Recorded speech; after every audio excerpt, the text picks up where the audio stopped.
from Goalpost Studios in downtown East Lansing, Michigan, Hello and welcome to the Earn More, Keep More show. where it's our job to give you tips, tricks, and strategies to earn more and keep more. I'm Dave McAndrews, and I believe that we should focus our marketing on messages that are all about our clients so that we can connect with them in a way that they can understand. And I'm Matt Love, and I believe in being efficient with our companies so that we are able to keep more of what we make. Me up beautifully, and that's why I stay plugged in and I always contribute to my community. Today we're going to talk about how to keep more. And this subject, every tax-paying American in America is going to be hit with this subject. And it's not a very fun subject. It usually goes under the radar for the most part in conversations. It's something that everybody contributes to and very few talk about, and even less probably understand how it works. So for disclosure going into this, I want to say that this is not meant to be any sort of like tax advice. It's not meant to be a financial advice of what you should do. This is purely education. So as a disclaimer up front, I just want everyone to know, seek a tax professional's opinion after listening to this show. Okay, if you want to take action, Sounds a little dangerous. I think it could be. Boy. Tax sometimes could be a little dangerous. Obviously, we'd love to be a resource if you have questions. We work with tax professionals all the time, so we'll have information about this stuff on the website. But again, this is not meant to be advice of any sort. But the topic of today is Social Security. Social Security. The SS. So Social Security is one of those subjects that not a lot of people get excited about. And a lot of people don't understand how Social Security works. Are you familiar with how that stuff even works? How Social Security works? Yeah. I know that there's a lot of talk about it every time there is a campaign or an election, and people talk about things like locked boxes. Yeah. And let's move it all to 401ks and crap like that. So for the people listening that don't understand Social Security, here's the easy way to do it. If you're under the age of 62 and you're drawing a paycheck, right, you're earning income, you are paying into Social Security. If you are over the age of 62, you have the option of taking Social Security. And the idea is this. A long time ago, the government thought it'd be a good idea to help take care of its citizens. And because they can save better than we can, which for anyone listening is not actually the truth, since they can save better than we can, they came up with this idea of Social Security so that people who work put a portion of their income into an account. The government will run the account, and when that person becomes old enough, it becomes an income stream for them in the form of a Social Security benefit. So for guys like you and I, it's basically a tax. So like when you get a paycheck, anyone who's listening, look at your paycheck, and there'll be a line that says FICA. That is the tax that goes towards Social Security. If you're a W-2 employee, chances are your employer is paying half of that tax. You're paying the other half.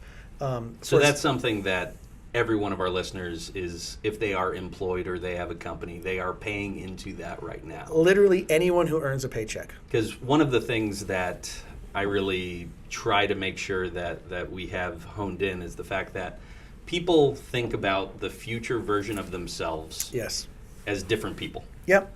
The problem of the 40-year-old Dave is not the same as the problem of the 65-year-old Dave. Yeah, that's right. Because of the fact that the 65-year-old Dave, hopefully he'll have it figured out. Yeah. But I don't have to worry about him as the 40-year-old Dave.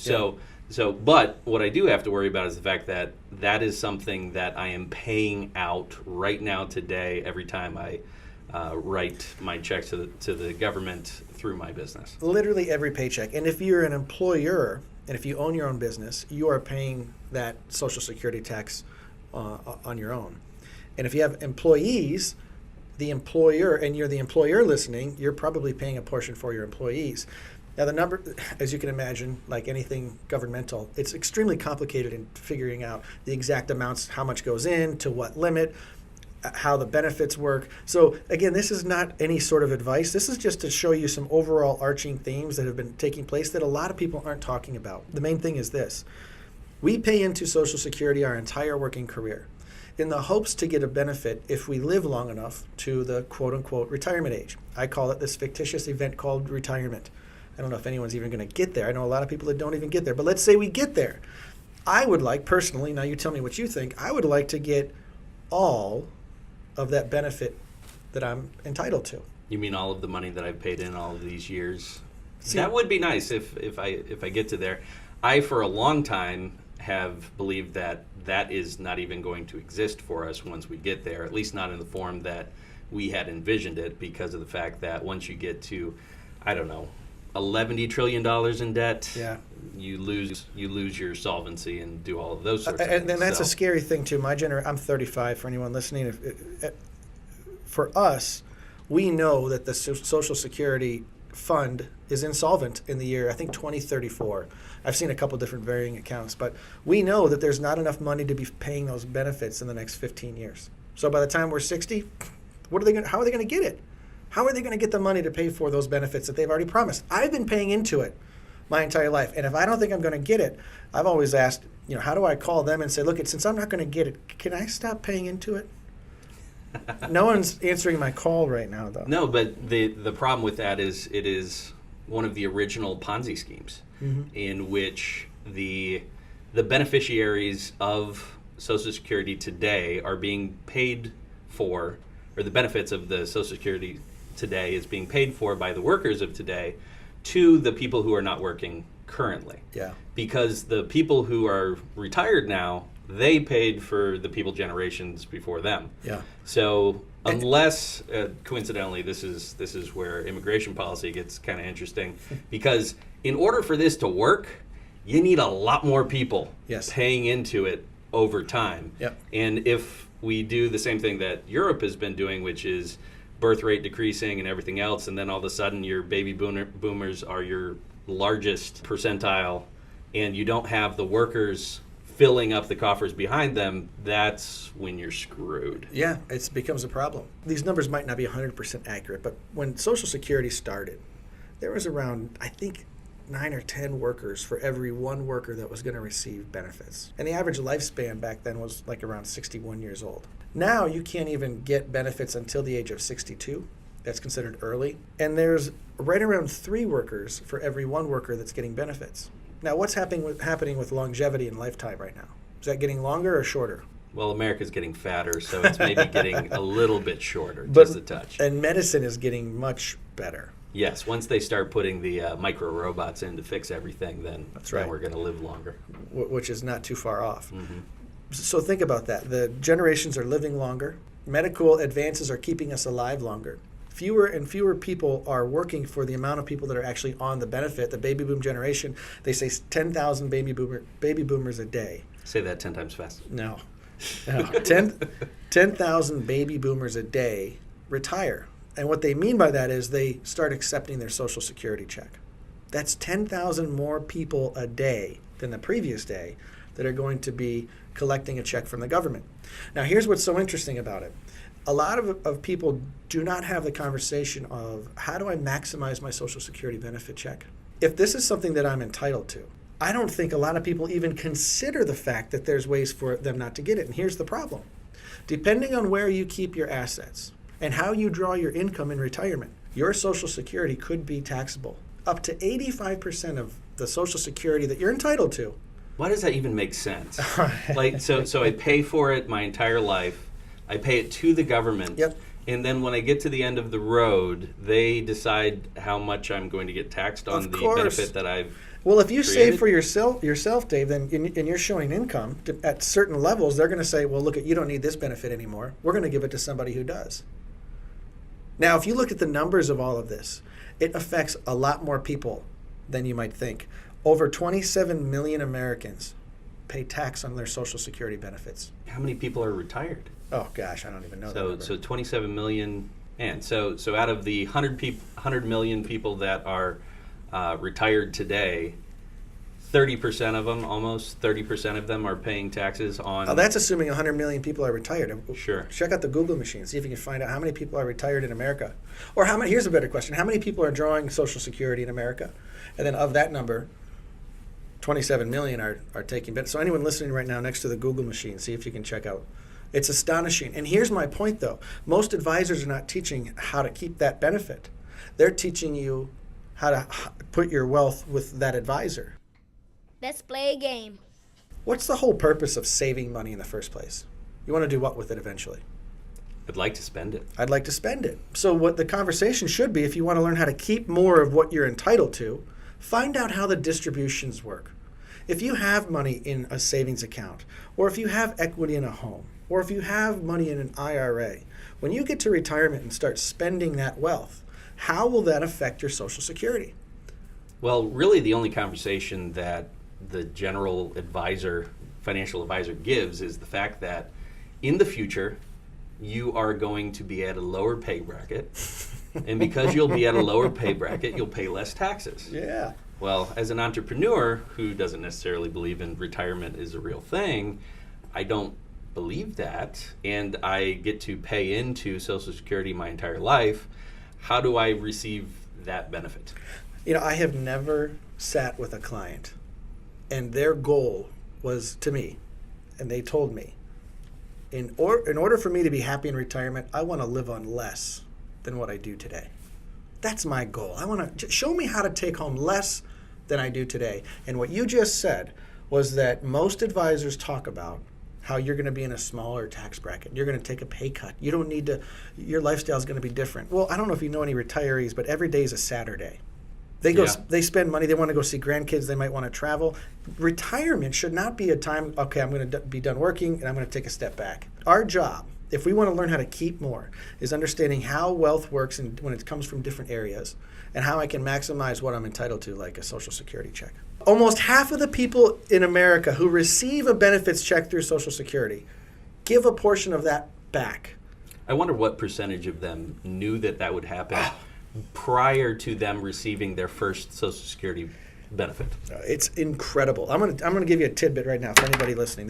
I dropped the pen. This is where I get excited. You do not have to give your Social Security check back. If you want to keep more and you want to get to this fictitious age called retirement or this event called retirement, even if you want your benefits back, where you save your money will dictate how much of your Social Security you have to send back to the IRS. Now, I want to point this out. When I save money inside, again, this is not considered financial advice. I just want to show you how this works. This is education time, and if I'm speaking freely here, I think these numbers are correct. You could always verify online or with your advisor. But if you save money inside of a qualified plan, like a 401k or an IRA, when you take distributions, anything that's pre-tax, SEP, a lot of business owners have a SEP IRA. When you take the money out of that account, it's taxable. And it's not taxable as capital gains, it's taxable as income. Well, what income tax bracket are you going to be in when you retire? I don't know about you, but I think the government is not going to be less expensive to run when I get to the retirement age. So let's just assume I'm in the same tax bracket. When I take money out of my IRA or 401k, when I show income in retirement, whatever it is, I show income on my tax return, up to 85% of the Social Security that I'm entitled to shows up as income on top of all of my other stuff. Let's do a number real quick. Let's say I make $48,000 a year in Social Security benefits, and I'm in a 25% tax bracket. 85% of the $48,000, around $40,000, and I'm in a 25% tax bracket. That's $10,000. That's around $10,000 a year in benefits we're entitled to that we have to send back to the IRS because the advisor I worked with didn't understand distributions. And not only are you sending it back in the way that an employee would, where it just shows up on their check as a line. You get to the end of the year as a retiree, and you get to write a check for $10,000 payable to U.S. government? Again, these are loose numbers. Anyone listening understands that we're not trying to give advice. I'm just teaching you how this stuff works, and the answer is absolutely. And I've never met a 62-year-old that understood how much of their entitlement they had to give back because they saved for themselves in the wrong place. Just trying to imagine the majority of retirees coming to the point where they have to write a check like that when they're living off of Social Security. If they have any sort of other income, they're basically giving up a significant chunk of what they live on. So you have to write that $10,000 check. Where's that money going to come from? It's not going to come from your Social Security, which you're collecting every month and then living off of. It's going to come out of your retirement fund. And now you've just sapped your retirement fund of $10,000, so you no longer are going to continue to grow that money. So that money that you expected to be there in retirement isn't there to begin with. Yeah, I love it. Never mind 62-year-olds. No, and why? Us 40-year-olds need to, you 35-year-olds need to learn about this crap. Exactly, because where we save our money today will impact how much we get to keep. This show is all about keeping more. Where we save our money today will impact how much we can keep when we get there. And even if we don't get there, it will have massive impact in the long run. Think about this. If my pre-tax account that I'm saving, we're taught to save in a pre-tax account. We're just postponing a tax bill. So I postpone my tax bill to retirement. I've taken risk in that portfolio, my pre-tax account, my entire life. I'm choosing the funds. I'm choosing the allocation. Based on my risk assessment, which is a whole other funny conversation. I'm the one taking risk, hoping to get a really big pile. I hope that becomes a big pile of money. Trying to get a big pile. It's funny because big piles, like that type of terminology, is not usually used for money. No. It's usually used for big piles left by your dog or something like that. I'm really hoping for a big pile. That's essentially what this is, because the bigger that pile gets, when I start taking money out, I am getting rid of what I'm entitled to. I'm building a pile, taking risk, locking up my money for however long. And when I spend it, I now get rid of what I was entitled to beforehand. Advisors aren't talking about this for a simple reason. They don't get paid based on your income. I don't know if you knew this, but advisors get paid to manage your accounts and to lock your money up for a long period of time. You need to ask yourself, and David and I have had this conversation a lot of times, what type of advisor do we work with? Like for a CPA, for example. Do I work with a CPA that does tax planning? Or am I working with a CPA that does tax returns? Just helping me out each year with no real goal in mind. The last podcast we talked about endurance and discipline. Well, you have to have the end in mind. We have to know what we want to have happen in the end before we take that first step. But if we just followed what was popular with our money, we're hurting ourselves and we're giving away unnecessary dollars. You mean H&R Block isn't going to help us plan our retirement? I think H&R Block does a great job marketing, and they probably help a lot of people that don't understand much when it comes to this stuff, which is super cool. There's a reason they're so popular. It's convenient, but you ask the H&R representatives, are you going to be there when I retire? They might not be there next week, let alone when you retire. Yeah, so it's convenient. But they're cheap. It's cheap, it's convenient. Yeah. Cheap reflects quality. I was going to say they're not very expensive, but if you want to use cheap, we can go there. Inexpensive. Inexpensive. I mean, their whole marketing is how we can be less expensive than a typical CPA. Yeah. And what I would say, based on what you're telling me, is, first of all, the typical CPA has no clue what they're doing in terms of helping you to plan for future events. All they're doing is, how can I maximize your deductions? Yep. And how can I defer as much tax as humanly possible in order to kick it into the future? And 2 podcasts ago, I think we talked a lot about tax deferral versus tax deduction. Big difference. And the fact that those things are worlds apart. Worlds apart. Completely different. And a CPA is built, by and large, to look for maximum deduction, maximum deferral. Yep.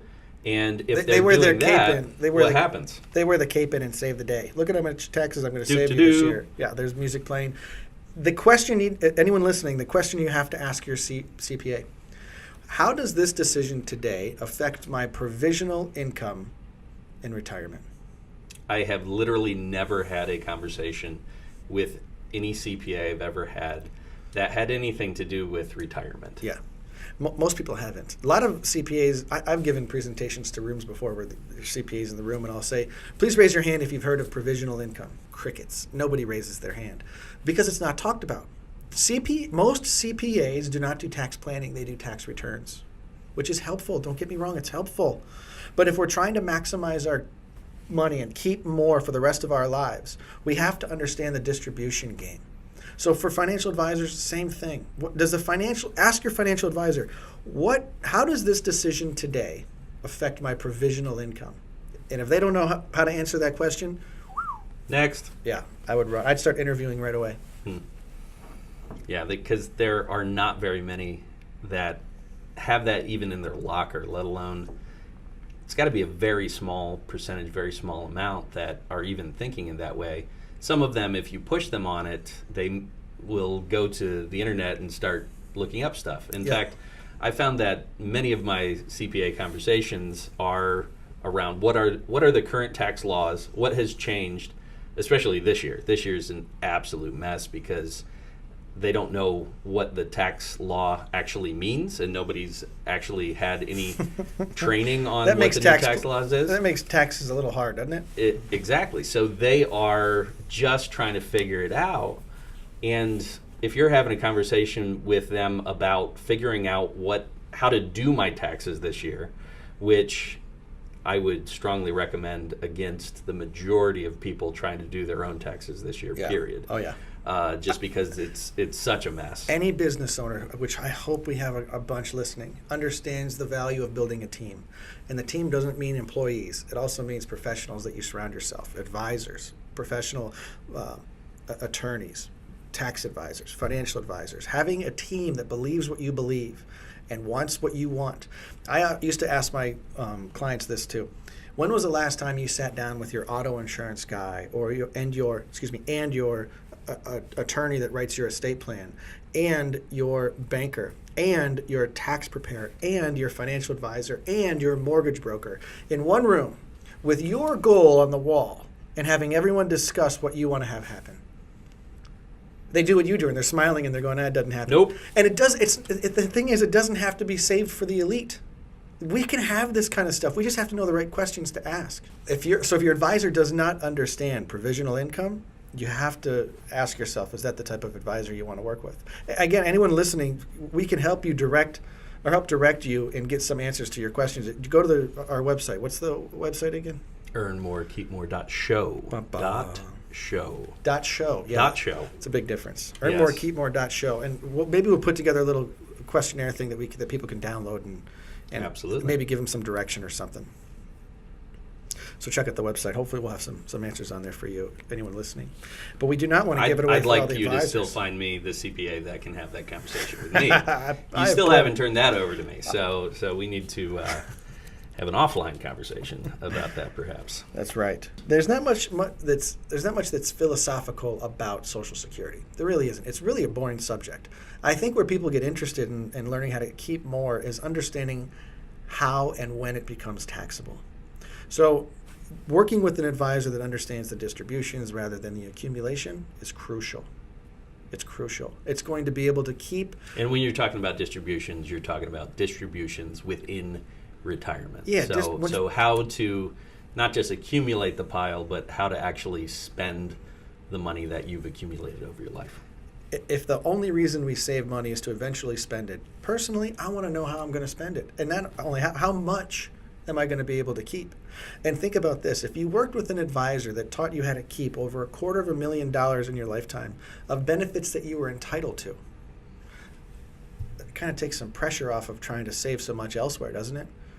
Absolutely. If I have to save $250,000 less, that's a different equation. Or taking unnecessary risk in the market, or... So where does this go in my financial calculator? That's a good question. I get it now. Where does it go in my financial calculator? This is why I said this is not meant to be advice, because there is thousands of ways to calculate when to take Social Security, how much do you take, what type do you take, is it spousal? There are so many questions. Every case is going to be unique. What I'm talking about is just big generalities. And I believe, now I don't think I can get in trouble for saying this, but I believe that it's complicated for a reason. They want people to try and navigate through it and make these mistakes. So having a teammate, partners, this is why we're going to be interviewing some phenomenal entrepreneurs and business owners on this show, because they're going to show us the problems that they didn't realize existed and how they turned that into a process. Well, so anyone listening, you want to keep more, understand the Social Security that you're paying into actually becomes a benefit down the road, and you get to keep more if you understand how the distribution game works. Well, I hope everybody got something out of that. It's a boring subject, but when you start talking about keeping over $250,000... I think that might have been the most spirited discussion on Social Security since the 1930s. that may have been. I don't even know if that's a compliment, but I'll take it as one. I think it is. Eleanor Roosevelt would be very proud Good. of your defense of Social Security. Beautiful. Well, Even though it was her husband that designed it to where it could be taxed. So You don't know what you don't know. interesting fact, before they go. Social Security originally started as a tax-free benefit. Actually, I have a pamphlet from the 1970s that says when did it start getting taxed? your Social Security is a tax-free benefit that is an entitlement. You used to pay into it. Now it's not. I don't even think you're allowed to call it an entitlement anymore. It's considered a benefit check. And in the early 80s, I think it was 82 or 83, they said, okay, above X amount of income, we're going to start taxing 50 up to 85% of your Social Security. The interesting part, as a little salt on the wound right now, Salt Bay. the amount of income which triggered the taxation of Social Security has not changed. The number has not changed since the early 80s. So with inflation, $100,000 of income today is equal to about $40,000 of income in the 80s. Well, that number that they triggered taxation of Social Security in the 80s is the same today. So there's a lot more. I think we found the number for everyone listening. 27 million Americans pay tax on their Social Security. Just over 60 million receive a Social Security That's dang near check. 50%. That's darn near 50%. That's a lot of people listening that are affected by that subject. That's amazing. When you talk about the number from the 1980s and having never changed, when we think about one of the things that is directly affecting our business owners and entrepreneurs this year, so the 2018 tax returns that are going in, basically there's a $300,000 limit to LLC owners where they can basically write off 20% of their income. So that's a great thing, right? Yes. It's called a But pass-through. there's a very interesting line of thought that believes that is going to stay the same for the next 40 years, even though the value of $300,000 is going to be the value of what $100,000 is today. Yeah. And that is just another way for what is that great taxable benefit today just going away and kind of evaporating into nothing. You got it. Just like the Social Security as a tax-free benefit now becoming That's funny. taxable. You mean they changed the rules? Oh, how could they do that? And you can go to goalpostgroup.com to learn more about setting goals and setting goalposts and not moving them like the U.S. government does on a consistent basis. There you go. Great stuff. So again, check us out at earnmorekeepmore.show. You can also find us on all of the socials, the Twitters, the Facebooks, a Facebook group, the LinkedIn. Please join us there and continue the conversation. We are very excited to hear from you and see how you guys are doing on the New Year's resolution, in which we are not just making resolutions, but we're actually building Habits. folks. So let's talk a little bit on the socials about the habits that you're putting in place in order to continually earn more and keep more. That's what we're interested in helping you good folks with, and we appreciate you listening, and we'll see you next time. See you guys. Drop the mic.